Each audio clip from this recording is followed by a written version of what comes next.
Welcome to another video of Ginger Ninja DIY. Today we're going to be making a paver armed with just a plastic bag. Right, so please guys, if you like this video, please subscribe on the link below. It's free and we really need your support. But we're going to go over the items now that you'll need to do this particular task. So obviously you're going to need a plastic bag. I bought mine from a butcher. You guys can buy them from wherever you want. Just a normal plastic bag. You're going to need some butane gas, you're going to need a butane torch, some gloves and some goggles, a little scraper, some decking sealer here from Wood Armor, assorted brushes from Academy Wear, and some penetrating spray from A-Shack.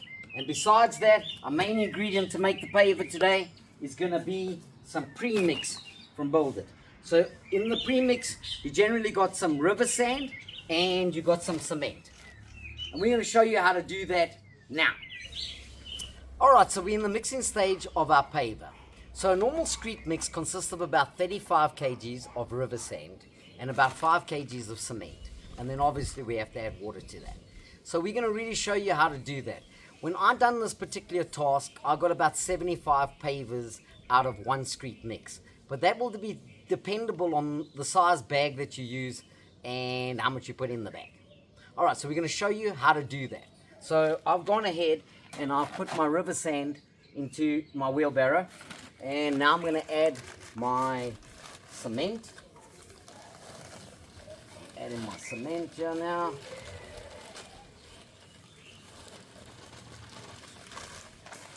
And obviously besides that, you'll need some water. So we're going to go ahead and mix that and then we'll see you in the next step. Right, so we've already gone and mixed our cement mix.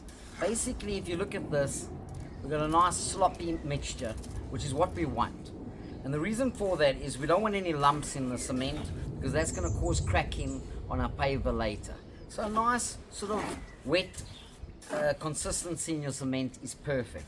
And then we're going to just take our normal plastic bag. Like I say, it's nothing special. We're going to take our normal plastic bag, and I've sort of worked out my pavers to be around about 3 scoops. But it depends on if you want a bigger paver or a smaller paver. But I'm using about 3 scoops of my cement mix. And then basically, what's super about a plastic bag is the fact that it's self-leveling. So you don't have to go and level your terrain to actually put down your bag. That's one advantage. The other advantage is because it's plastic bag underneath your paver, that allows no weeds to grow through. And this is just super great. So basically I'll take my bag and I'll hit it on the floor like that, sort of leveling it out with my hand, and then I fold the bag and I put that in place. And I've got my little paver that's joined in there. And now I'm going to lay a couple and show you.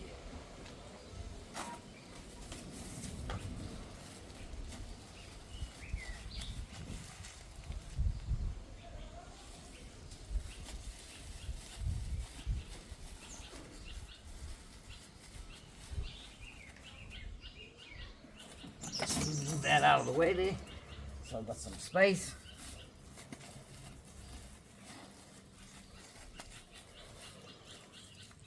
So what's lovely about a plastic bag too is that you can make different patterns, different ways that you lay your paver. If you're OCD, you can lay them all the same way, or you can lay them in any sort of pattern that you want to go. But in my case, I just basically find the gap, fill it up and move on. And then we're going to show you the next step after this. Right, so now that we've filled this gap that we were laying the pavers here, it'll take about 3 to 4 days for that cement to cure. But we're not going to wait around. We're going to go ahead and do the next step, and that means burning the plastic. And we're going to show you in another place where we've already laid the pavers and they've cured, how to do that. Right, so we're in the next process. The next process is to burn the plastic on top of the paver. The way we're going to do that is with our butane torch here. It's very important to wear safety glasses and gloves because you don't want to burn yourself or hurt yourself.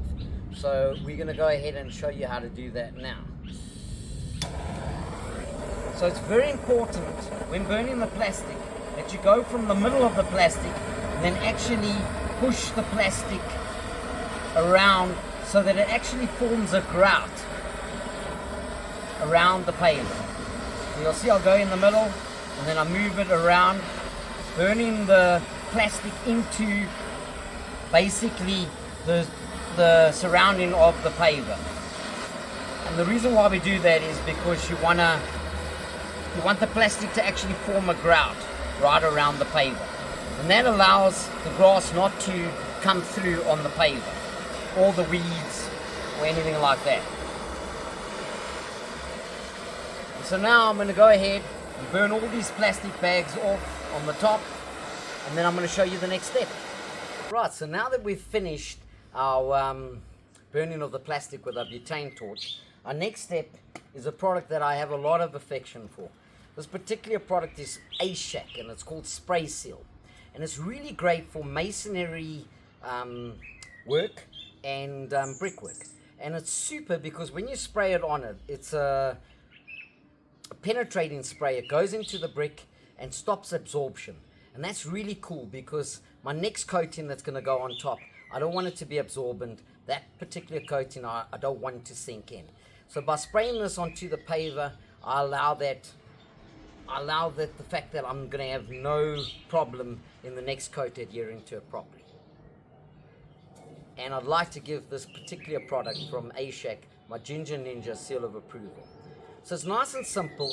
What's lovely about this product is basically it's got a little function here that says spray. I'm going to put it in a spray bottle. Unlike paint, where you have to paint it on and make sure that you spread it, you don't have to do that with A-Shack. You can overspray it and it'll all just sink into the brick. And I'm going to show you how to do that. So basically it's as simple as that. You basically just spray on top of the bricks and wait for the absorption. And that's going to take about 2 to 4 hours to dry according to the manufacturers. And then we're going to show you the next step. Right, so our next step is to use a product called Wood Armor. That's a decking sealer. So normally this product would be used for wood, but we're going to do something unorthodox because we want to get that rocky look on our paver. And I think that this product is going to do what we need to do. So we're going to be using a variety of brushes. So for those little nookies, we're going to be just using this ivory 50mm brush from Academy. If you don't like using a brush and you want to go faster, got a bit of a sore back, you can put an extension stick on a mohair roller, which is normally intended for enamel paints, but it'll work really cool with varnish. And I'm going to use this because basically it's a nice big brush and it gets the job done quickly. I'm going to use this Blondie waterproofing brush from Academy. It's a nice rough brush. We've got a bit of a hard surface, and I think that's going to do what we need it to do. And I'm going to go ahead now and use this Wood Armor decking sealer. I've already gone ahead and put it in a pan here, and basically I'm going to dip my brush nice and in, making sure that I get my decking sealer all over the brush. And it's basically a nice quick brush, making sure I get in those grooves, getting all that decking sealer all over. And you already see that it gives me that stony look, which is great with the varnish, because if I had to do with the paint, I'd have to do a lot of different techniques to get that same stony look. And with the varnish, or the sealing as such, it just goes on perfect. It gives you that nice stony look, and that's what we want. And I'm going to go ahead now and paint this, and then I will see you for the before and after picture.